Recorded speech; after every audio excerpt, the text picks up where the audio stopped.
Hello, awesome entrepreneur. It's Tash Corbin here, and welcome to another episode of the Heart Centered Business Podcast. This is episode number 378, which means you can find all the relevant links and the show notes for today's episode over at tashcorbin.com/378. In today's episode, I'm going to be talking to you about the fact that yes, sales can be absolutely horrendous and horrid, but it can also be awesome, and how to have more of the awesome experience than the horrid. So if you find yourself in resistance to sales, or you've had some negative experiences with sales and you'd really like to avoid it altogether, this is going to be a really helpful episode. So I want you to make sure that you listen to this one, and make sure you also grab the show note link, because I've got a great free resource for you. So tashcorbin.com/378 is the link that you need. Let's dive into this episode, shall we? I'm Tash Corbin, and this is the Heart Centered Business Podcast. Okay, so I understand that we probably have all had pretty horrendous experiences in relation to sales over our lifetimes. So it might be as a buyer, but it also might be as a seller. Now, I had asked a question over on my social media in December, where I talked about a particularly horrible experience that someone had shared with me.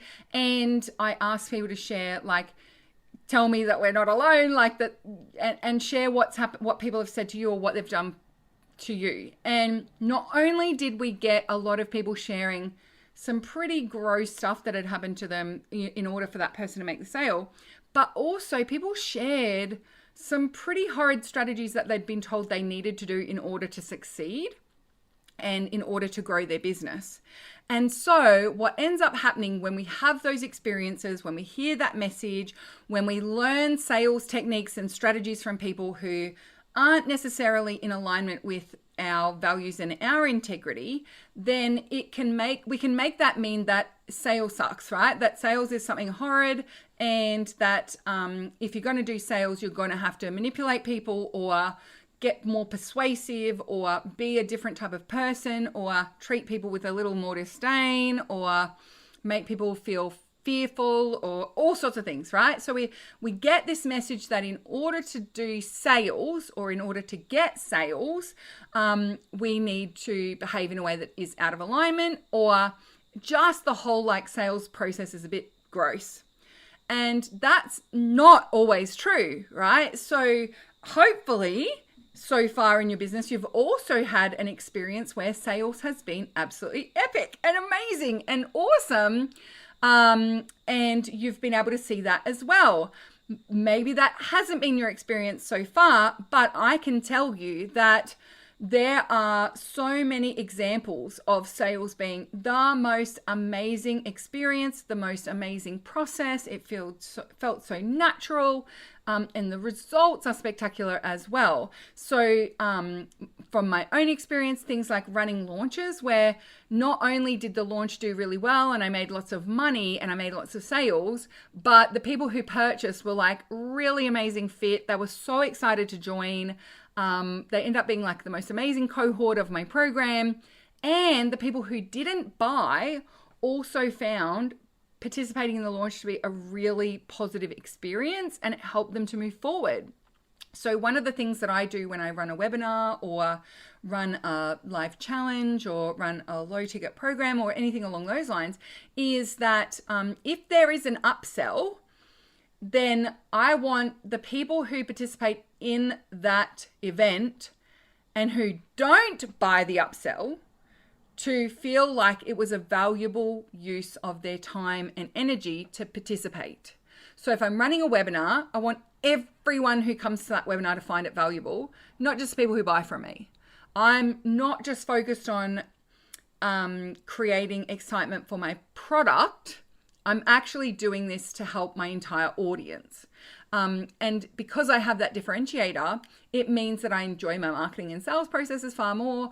I create a lot more brand loyalty. I don't have super high unsubscribe rates when I'm in launch. In fact, I have very, very little unsubscribes from my mailing list, and especially compared to industry averages, which I have seen some numbers and I'm blown away by. I'm like, oh my gosh, I don't even get a fraction of the unsubscribes that these people are getting, and my open rates stay particularly high. And so I just know that the way that I market and do sales in my business works for my audience, whether they buy from me or not. And I love that, right? That feels really aligned for me. And it means that I'm not being a bother when I'm marketing or launching. It's actually going to be a really great experience for everyone who engages in that process. It might also be that you've had some fun sales conversations. I know for me, there's been some amazing ones. I've had sales conversations now where I've jumped onto the call and the person said, look, ultimately, I know I'm going to buy this from you. I just wanted to have a conversation so that you could help me explain it to my partner. Or I just wanted to have a conversation with you just to make sure you're really human and that you are there because, like, to be honest with you, I feel like maybe you're just this magical fairy and right? So we've had some really beautiful conversations about stuff like that.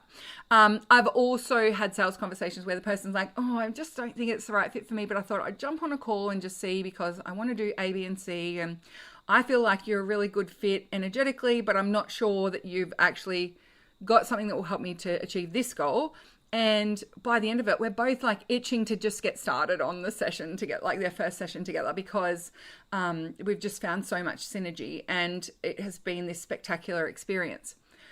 Also, I have had brilliant sales conversations where I've said to the person, you know what? I don't think you need to purchase this from me. I think all you need to do is go and watch this free training and everything will be okay. You're sorted. You've got X, Y, and Z.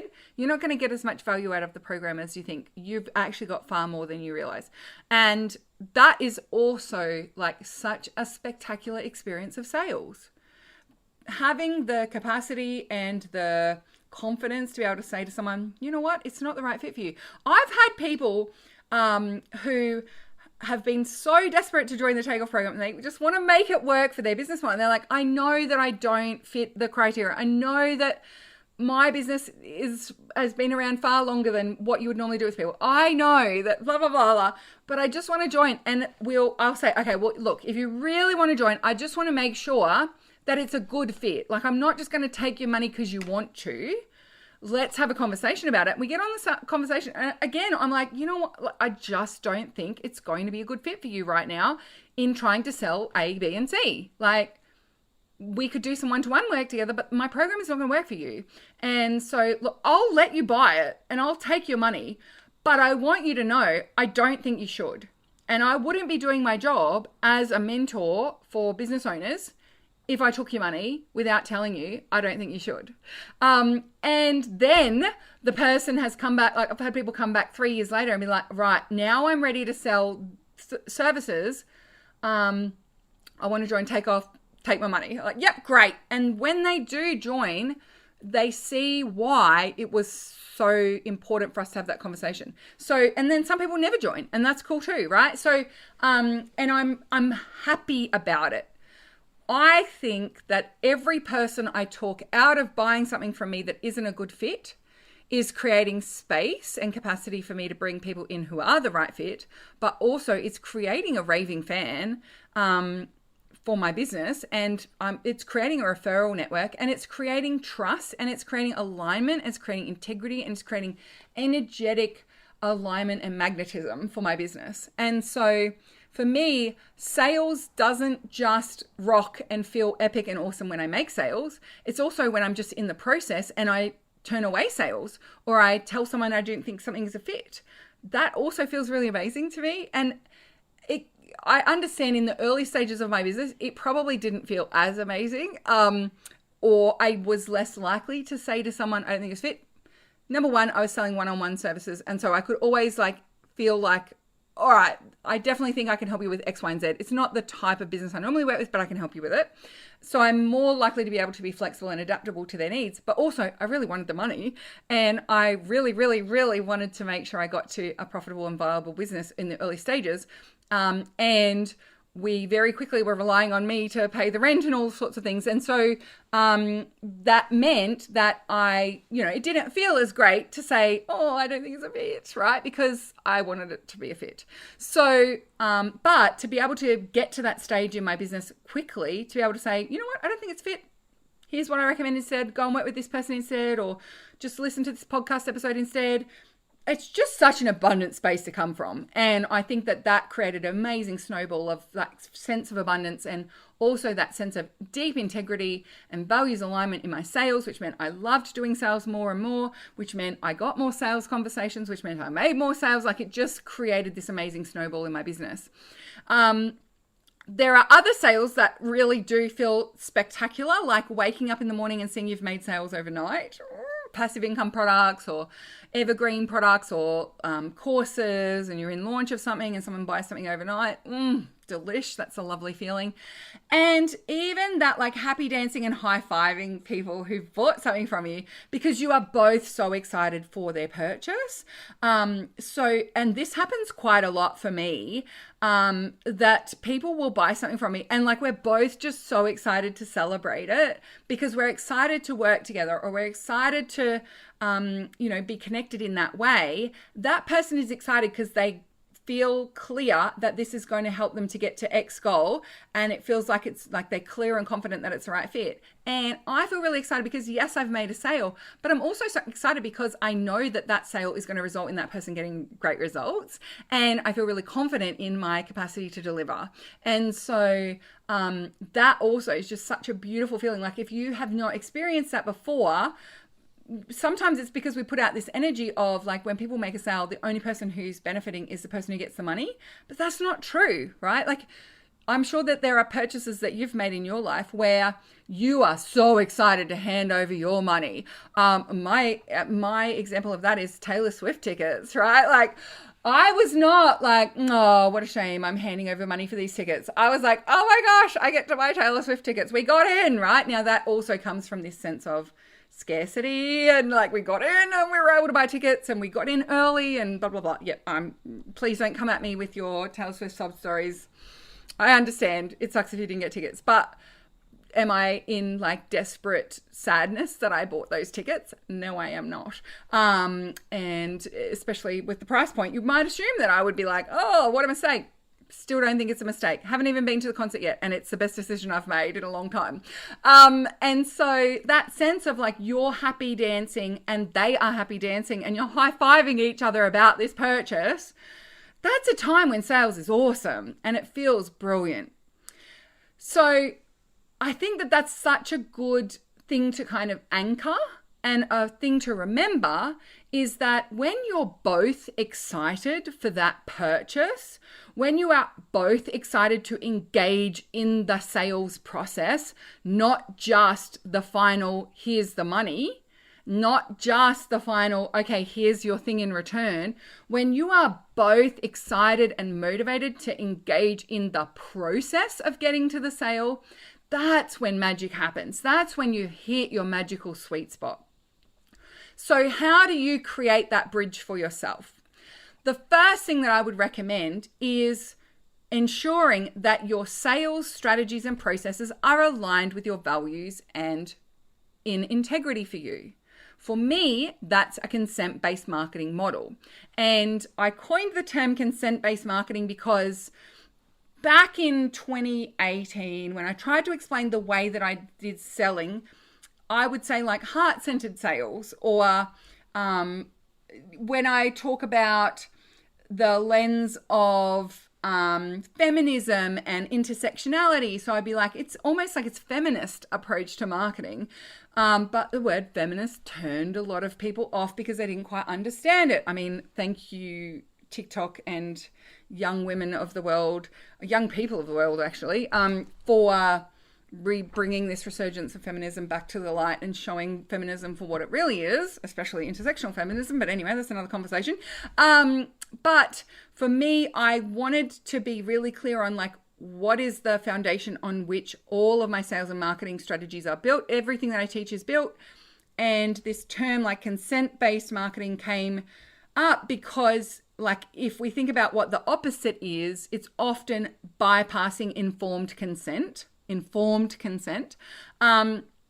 or using psychological tools and strategies and manipulation without someone's informed consent, i.e. using neuro-linguistic programming in your sales processes. Or, there's something in there where like the basis on which this feels out of alignment for you is that it is not deeply grounded in informed consent. And I've even seen people teaching like marketing to the unconscious, marketing to the subconscious, persuasive marketing or persuasion marketing, and then saying that that this is all done with consent. And when I understand like what strategies they're using, it is not done with consent. It's done with consent at the surface level, but you are doing things to people that they don't know or they're not aware of, and they haven't given you permission to do that. So like, for example, using hypnotic language or using hypnosis in the sales process, getting people to, close their eyes and visualize this and visualize that and da-da-da-da. And basically you're putting people in a hypnotic state and then selling to them. You can't, without consent, market to someone's subconscious or unconscious and then call it consent-based because they willingly signed up to come to a webinar when you did not disclose that we were going to be using hypnotic strategies on them. You did not disclose that you were going to put them in hypnotic trance. You did not disclose you're still in hypnotic state right now and I'm going to sell to you.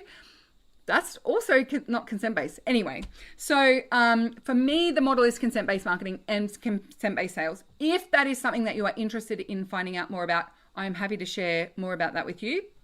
And I do have a link for you in the show notes of today's episode to a sales and marketing course that you can do at your own pace that is completely built on consent-based sales. So that is something that I'd love to offer you today. So come and check that out at tashcorbin.com/378. I'll talk about that more in a second. But the second way that I make sales a more and more awesome experience and get to experience that sense of like, I'm excited and they're excited, is building my own belief and mindset around the value that I have to offer, and also building my belief and mindset around the results that I help my clients achieve. Because for a lot of people, the reason why sales feels yucky is because they're not sure it was worth it for the person, or they're not 100% sure if they can get people to the outcome, or they made grand promises and they're not sure they can deliver, or their inner critic is telling them that they can't. At the logical level, they feel like they can, and they've mapped out a process and they feel like that process is lovely, but their inner critic is saying, well, how do you know you're going to get the result? Are you making promises you can't deliver on? And that's creating a sense of like disbelief for them, or just creating that sense of wobbliness around sales. And even in like belief that your marketing and your launch process or your lead magnets are valuable to everyone, including the people who don't buy from you. Like sometimes the belief is, well, I feel like this sales process that I'm following isn't necessarily like really nice. I'm spamming people and bombarding them with 17 emails in 4 days, and that feels gross, but I've been told I have to do it. And so there's like this lack of belief that they've created a marketing approach that really works for them. I do not teach 17 emails in 4 days, because unless someone signed up to your mailing list and said, yes, please send me 17 emails in the next 4 days, then I don't think that's a reasonable number of emails to expect when you sign up for something, but that's another conversation. So belief is the second strategy that I think we really need to build on when it comes to creating this beautiful experience of sales and this beautiful relationship with sales, not just the result, but the process. We need to pay attention to our mindset and our belief about not just our product or delivering, but also value proposition and the process through which we attract and convert people into paying clients. And then the final way that we build a marketing approach that feels like it's a win-win and get excited about sales is to have a strategy that is aligned for you. Not all marketing strategy is in your wheelhouse. Not all marketing strategy is an appropriate match for your niche. Not all marketing strategy feels like it's can be done from a space of abundance. And so if it's creating this sense of like, I have to create a poverty mindset or a lack mindset, or I have to build up people's anxieties in order to get the sale, then maybe that strategy is not for you. And instead of telling yourself you're the problem and your deep sense of integrity is a problem, please don't do that. Instead, why don't we create a strategy that is in alignment for you? Not just a consent-based strategy, but a strategy that's aligned with your strengths, that has you showing up in your zone of genius, that has you showing up with your audience in a way that can really be magnetic and create that sense of excitement and anticipation for your audience, because they can feel how much you love it and how aligned it is for you. And it doesn't feel like you're just showing up to try and make the hard sell and convince people to buy stuff they don't need. That comes down to the strategy selection that you make. So they would be the 3 layers that I would recommend working on. Consent-based marketing as a base foundation, building your belief in your products, your services, and your marketing, your delivery for your clients, and the results you're able to achieve. And then also having a marketing and sales strategy that's deeply aligned with your values, your integrity, but also your strengths. And so if that is something that you would like to do, and all 3 of those need attention, I would love for you to come and check out my Skyrocket Sales program. Because in Skyrocket Sales, that's exactly what I'm teaching. I'm teaching sales strategy that helps you to not only make more sales, but actually create sales in that way where both you and the buyer feel deeply excited by the purchase and by the process through which you got there.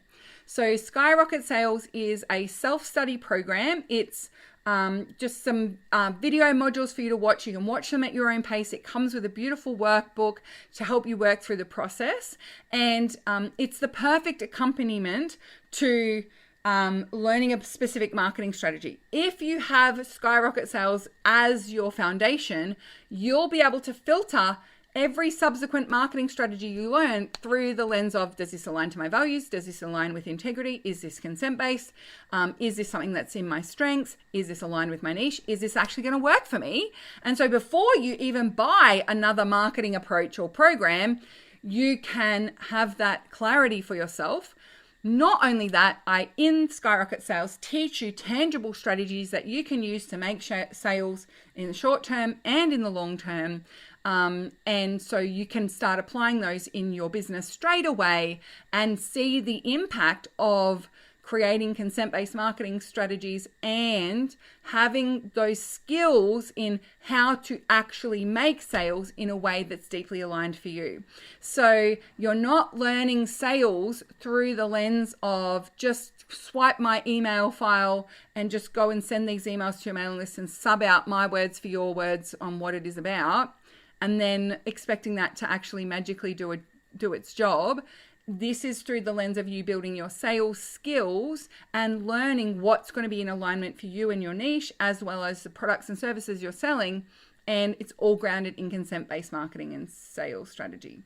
So if you want to go and check that out, please do so over at tashcorbin.com/378. And if you go and check it out there with the show notes, you may even find there's a cheeky little coupon code so you can get it at a discount. Plus, I'll also link in those show notes to a couple of other podcast episodes that I would recommend that you also check out to help you to see the consent-based approach to marketing and sales, and also a really tangible, practical sales strategy that I highly recommend you give a go. And so that if you want to do that first before you purchase, you can see not only what the sales and marketing strategies are that I teach and how they feel, but also you go out and give them a go and make some sales first if you wanted to. And then if you want to really deepen your understanding and your learning, you can come and join the program. If you want to just jump straight into Skyrocket Sales, you're also welcome to do that. I would love for you to be part of it. And thank you so much for joining me for this episode of the Heart Centered Business Podcast. And until next time, I cannot wait to see you shine. Bye for now. Would you like more tips, tools, and resources to help you grow your heart-centered business? Head to tashcorbin.com today.